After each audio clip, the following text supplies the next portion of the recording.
Alrighty, we are live. Just give it a minute here for some friends to join us.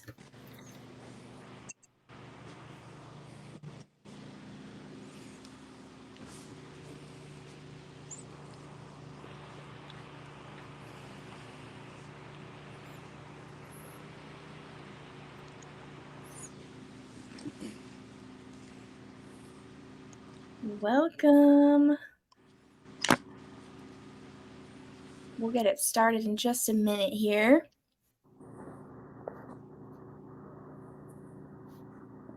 Welcome, everybody.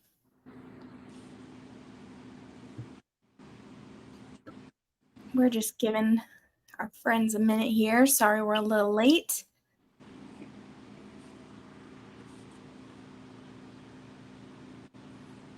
All right. Okay. Let's kick it off. John, what do you say? You ready? Yep. So, all right. You want me to give the tour, or is that what we're doing? Let me kick it off for you. Let me get kick started here. Welcome everybody to our first ever episode of PhotoDay Unframed. We are super excited to have you all here. This is John from the comments on our promo. You all know and love him. And I know you're all very excited to be here today. John is the owner of Game Changer Photography, and he is going to show us a behind-the-scenes tour of his studio trailer today and give us a little sneak peek into what it's like having picture day in a trailer. So we're so glad that you're here with us, John, as well as everybody watching. I just want to add that we will have a little bit of time to answer anybody's questions at the end of our live session today. So feel free to drop them in the chat there on Facebook, and we'll be sure to get to those at the end. So John, take it away. Let's take a look at your trailer. Anyway, so it's 32 feet long, and it's 9.5 feet inside, 8.5 across. This trailer is our second trailer we have. We built the first one. It was a little smaller. It was just one station. Oh, nice dashboard. But this one was in mind, and when I convinced my wife that we needed a second trailer, I told her all the benefits of it. So the main difference between this trailer and our other trailer is it has two shooting bays. We set the cameras up in the middle of the trailer, going both ways, and we shoot two kids at a time. It has 4 doors in it. We use a 4-light setup, a main, a fill, a hair light, and then of course the Lassa light. We designed it with everything in mind for just extreme volume. So like I said, it has the 4 doors. My wife found these awesome blankets that cover the door, so we can leave the door open and it keeps the cool inside. We built this thing from scratch. We just got a giant shell, and we kind of just built it over the course of probably 2 months before baseball season. I think the main thing about this that would set it apart from most people that shoot in trailers out there is it has about 2 inches of foam in the entire thing, the walls, ceiling, underneath as well. Underneath the trailer has foam, and it also has 2 mini splits. So it is actually probably 90 something degrees outside. It's extremely cool in here. These blankets keep everything cool. We'll go take a look outside real quick. Also, my wife's going to kill me, but we're deep in the middle of football season, so this thing is kind of a mess. So I'll show you some of the other things of it when we come back in, but I'll show you the outside first. So it's really sunny out here. This is the trailer right there. That's my diesel truck that we use to haul it, and those absolute piece of garbage Champion generators that I don't like. Inverters. There's a picture of the mini splits on there. They're both 110 units. They plug into the inverter. Each one plugs into the inverter. We use one inverter for both ACs and all the power inside. So if you look at this right here, this is the actual trailer. This is the office part of the trailer right here. So when people come up to our stuff on picture day, it's a self-contained unit. There's somebody back there. They have a fan. It's very hot, but we run all of our Square stuff. We sell stuff on the day of, pictures as well as with PhotoDay. I don't know if you can see, but there's a little thing up there where we connect pipes to it, and we have like an awning system built that we got from my vendor that we get our banners from, which is Staples. That's where we get our banners. And also we have the same thing here on the outside of the trailer. We have these right here, and we have like a 10-foot tent that extends out here, so that's where the kids that we hire can stay nice and cool in 100-degree weather. So we'll go back inside the trailer. I'm sure I can figure out how to flip the camera around so you can see more of the inside of the trailer other than my gigantic head. So Yes, okay. Everybody's very excited to see the inside. Yeah, so that's the outside. So basically, this is the inside of the trailer. It is a complete mess, but we have 2 stations. So we have it here. This is where one camera set up. They kind of they're not equally distant, I guess you would say. They're not in the middle. They're kind of staggered, but it works. So those are the little chairs that we got for them. So I'll show, what I think sets us apart also is that we, with the help of my good friend Dave, what the hell is his name? Dennis Duvall. We came up with a system to not have to use posers if we don't have them. So I basically, when I'm working in here, I pose the kids myself. So we have, we have the football and the chains and all that stuff. But basically, I stand by the door and I stand the kids on the mat right there. And then this is where the magic is right here. We have a TV that I stand and I pose the kids, and I click the controller that we use, a Godox system, to fire the camera remotely. We have used it with 2 posers, 2 camera people doing it, but when I do this without a poser, and then the other 2 people that will shoot in here, I have a poser and a photographer, and they sit in the middle. But I like to use this system because I don't have to. I can do it faster than most people, when they do a poser. And I want to start taking this into when we do school shooting. So school shooting photography in schools. I'm going to use the system, and I'm going to have the TV on a stand. So that's basically it. It's not all that. It's we shoot leagues. We've done up to 700 kids in a day. But one of the main things I do is I'll take this out 2 or 3 times a week during baseball season, and I shoot select teams, and I do it all by myself in here. So that's about it. I don't really think of anything else other than the fact that it's cool. It's cool inside. And when we set up, I usually leave the lights all set up. I'll push the scissors back against the wall and tie the TVs down, and we take the cameras down. But when we roll up, we're ready to shoot in about 5 minutes. So that's about it. So I know everybody was wondering about the trailer, but that's pretty much it. So that's awesome. Jon, are you able to flip your camera and just give us one good look at the trailer? I think I can. Hopefully, let's see how it goes. Okay. Let's see. I don't think so. Oh, here we go. Sorry, you're working with an old man here. Oh, no. We're all good. All right, cool. Okay, so there's the last light. That's the light right there. And like I said, when I shoot I'll pose the kids. I'll stand on the mat, and then we fire the camera.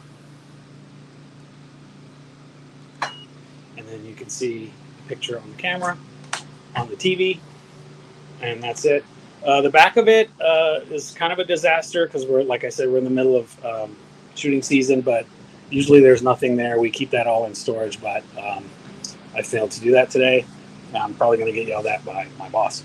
But that's it. 4-light setup, Canon R6s,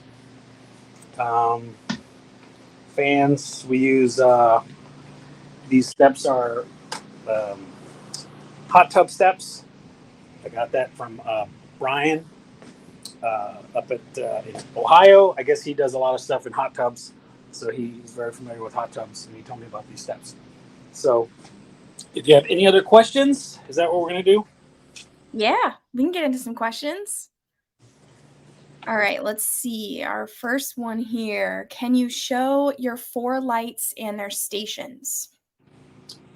Okay. Don't write down my camera settings. You're going to need to do that yourself. This would be the main right here. Sometimes we switch back and forth. If we're doing like girls sports, we'll use a 48-inch double diffused parabolic. This is the fill. Usually we back this up a little bit, and it's really not very powered. And then this ghetto little setup right here, that would be the hair light. It's 8200. And then I have a 600 inside the Lastolite. The Lastolites, this will probably be the last shoot that we use them this weekend because they are complete toast and they're pretty much yellowed out, and we have new ones. But that's basically the setup there. That is awesome. All right. Next And question I have for it's mirrored on both sides. It's the exact same setup. I stole Kane's idea. We have string that we set everything up to make sure everything is equally equal and set up evenly, so that when we have a team come in, they can go on either side. They can go on the front or the back. That way, they don't have to all stick to one side, so it'll light up. The lighting, it matches up pretty close in here in either camera. Awesome. We have another lighting question for you there from Brian. Do you have any issues with road vibration knocking your lights around or your monitors? How were they secured? Not really. These scissors go to the wall and they lock in pretty tight and they don't move that much on the road. I usually take the batteries out. I mean, I probably should take them out, but if a lot of time, and during football season, we'll do 2 teams a day. So we'll shoot up, we'll set up at one place at noon and we'll shoot till like 3 o'clock, and then we got to go 30 or 40 minutes away. So we just pack up and leave. The TVs, that's actually the second one on the wall over there because one already broke, but it's anchored down by the patented orange string that I tied it down with, so it doesn't move much. The TVs are fairly new. We just got them probably 4 to 6 weeks ago, and other than it smashing into one of the things and breaking, they have been fine. We haven't had any problems, even with the heat. I think the heat is taking a toll on some of these lights, so I bought some Pelican cases to take them out because I normally just leave them in the trailer. But that, I think the heat probably is taking more of a toll on it than the road vibrations, because they're not damaged or anything. But they are. Some of them are having some issues, but I think it's because of the heat. Gotcha. All right. Let's see. What is the Godox system that you were using as the remote? This is a question from Sabrina. Oh, that's going to be in my members only section. I'm going to give that away with all the links. No, it's just it's the Pro transmitter, and this thing here is where the magic happens. Here, this is connected to the camera with a micro USB, I think, or no, it's like a mic connection, and it connects into the camera. And you would use this on a separate channel from. So you have this Pro thing here. This powers all the lights, and then an identical unit here on a separate channel, but it's on the same channel as this, is what fires the camera. So you just press the thing right here, and it'll fire the camera. Yeah, there you go. That's it. That was Dennis's pretty much. We kind of put our heads together, but it was more his idea than mine. I had what I wanted to do, and he figured out a way to make it happen, because I had all kind of other crazy ideas, but that's what we came up with. He drove all the way from Louisiana to come see this thing, and then over lunch at Mr. Sombrero, we discovered that's the way to make it work, and it actually works really, really well. That's pretty incredible. That's awesome. We have a lot of requests for the link to your string operation. So we'll drop the links to those for you guys later. Don't worry. That's in the members only section. Yes. You gotta pay for that. I'm not giving that away for free. All right. So I think your wife has joined us here, and she said, "Show them our ceiling. It's awesome." Show them the ceiling. Yeah. Okay. Well, yeah. So I guess the point on that was, like I said, we built this out ourselves, and the first one we built, we put a solid ceiling of just wood, and it sucked. Like I'm not a carpenter. I don't build stuff. So, but anyway, we decided to make it look all fancy, and also they put so much foam in there that we were chipping away for a long time. So I just decided to put some furring strips on there to drop it down a couple of inches so I wouldn't have to chip away at the foam anymore. And then we decided to put this little decorative piece here that honestly, it was probably 10 times more than I thought it was going to cost because I we got about halfway, maybe a quarter. Okay, I had eight boards up, and I was like, okay, we can do it. And then I went back to Home Depot, and I thought they were $2 a piece, and they were $12 a piece. And we just said, okay, we went ahead and did it. So if the photography business doesn't work out, I'll have some wood to sell. But yeah, so we spaced it out. We did it ourselves. It was, I wouldn't say it was fun, but it was satisfying because it came out really, really nice. And that's one of my favorite parts of the trailer is it looks nice, I guess. And it's still attached to the trailer after all the bumps that we've gone over. So far, so good. It does look very nice. I agree. Also, we got a couple the blankets or the door blankets are her idea, and they're actually pretty genius.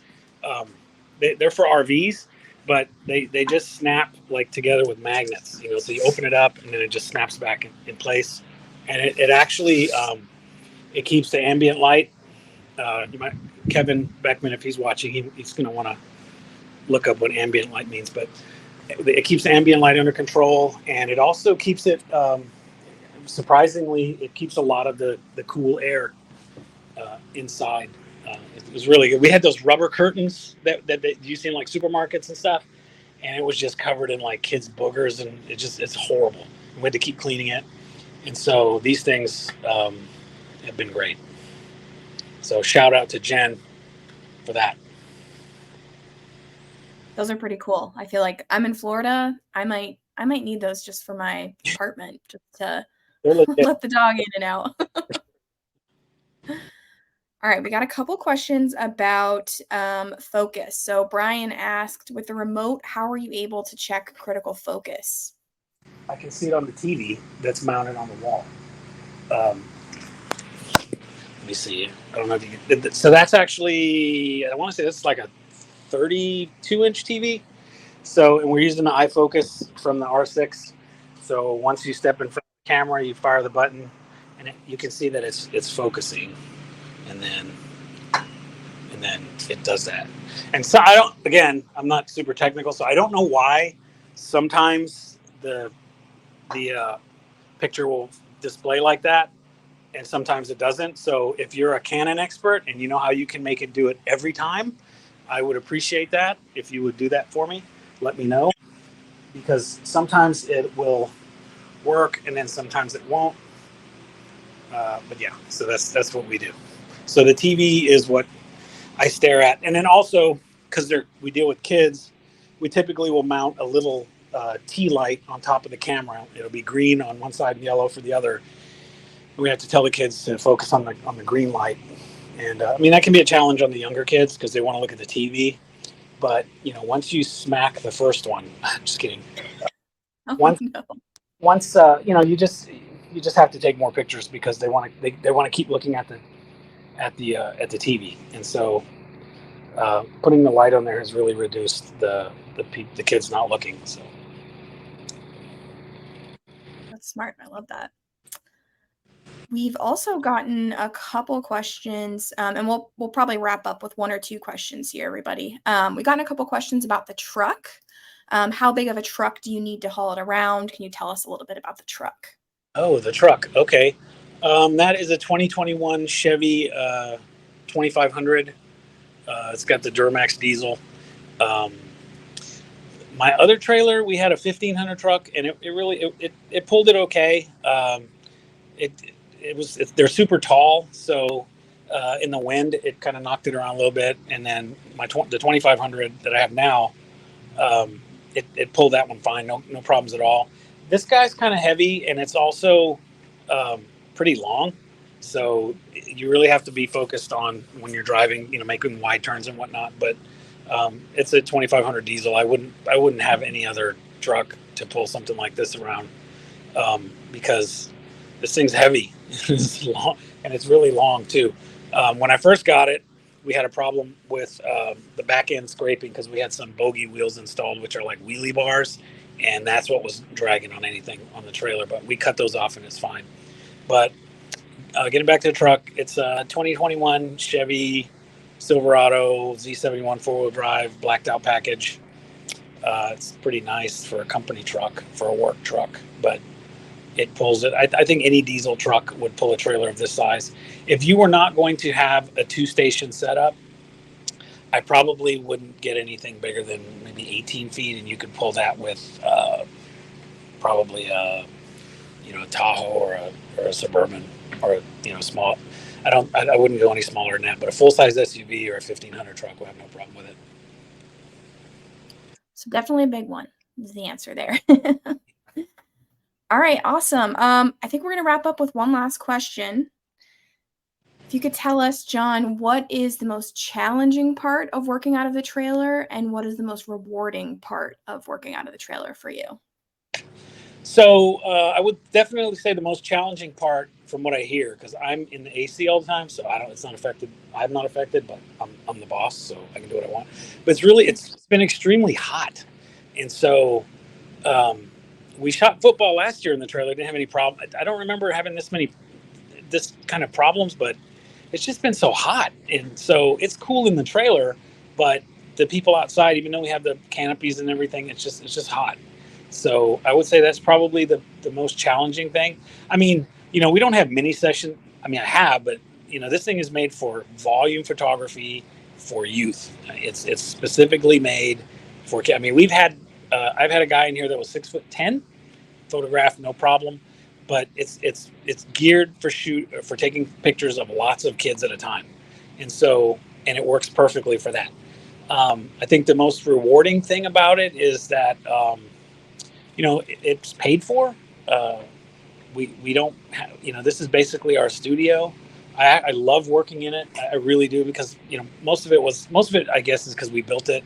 It's an idea that I had that my wife and I had some pretty good discussions about prior to getting it, and then we were a little nervous about it when we first got it because COVID hit and all that. But it's actually an idea that I had that's actually panned out. I mean, this is what I do for a living, and it's worked out well. So I would say that the satisfying thing is that it's worked out, and there are some other people that are starting to get trailers to shoot pictures. And I know that there have been people that have had trailers before, and I know that like Glossy Finish has theirs, but I don't think that they've actually were photographing kids inside as much as I did. So it's kind of, I guess more people are getting it. I get people asking me all the time questions on it. I'm kind of busy, so I don't have time to answer all your questions, but I think the most satisfying thing is that it's an idea that I had that's actually worked out. Like this is our livelihood. My wife is actually going to retire in December from her regular job, and then she's going to, come on with Game Changer and I guess be the boss and boss me around and all that. But that's what we're going to do. So now we're going to have two people working. Well, we actually have three basically full-time employees. So it's gotten a lot bigger than I imagined. That's what I would say. But the most satisfying thing is it's an idea I had that's worked out, and it's worked out fairly well. That's awesome. That really is, it's incredible. Thank you so much for giving us this sneak peek behind the scenes. I know everybody's really been enjoying it that's watching. I really enjoyed it. This is incredible. So thank you so much, Jon. We really appreciate you taking the time out of, we know you're very busy, so we so appreciate it. Yeah. Hey, real quick though, I wanted to give a Yep. shout out. My face again. I wanted to just thank PhotoDay for just being awesome, because for a minute we switched over and we were trying out another platform and just kind of realized what a tremendous mistake it was. But just the people at PhotoDay are they're just awesome, and it seems like they're really looking out for, you know, the people like us, our little studios, and doing what we do, and I appreciate it tremendously. I wasn't paid to say that, and I honestly mean that. That y'all have been actually really, really great for our business. I don't know what we would do without PhotoDay. So if you are watching because you're nosy and you don't use PhotoDay, I would definitely look into using PhotoDay for your photo hosting. Thank you. We appreciate that. Yeah, for sure. Awesome. Well, thank you again, Jon. Real quick before everybody drops off, if you're interested in checking out the next PhotoDay Unframed, it's coming up on September 25th. We have Missy and Tracy Sears. We're doing the couples photographer game. It's going to be super fun. And then we also have our next webinar. Lisa Malice, the one and only, is talking advance pay next Thursday. We'll drop the link in the comments. Thanks so much, everybody, for joining. Thank you, Jon. Y'all, thanks. Bye.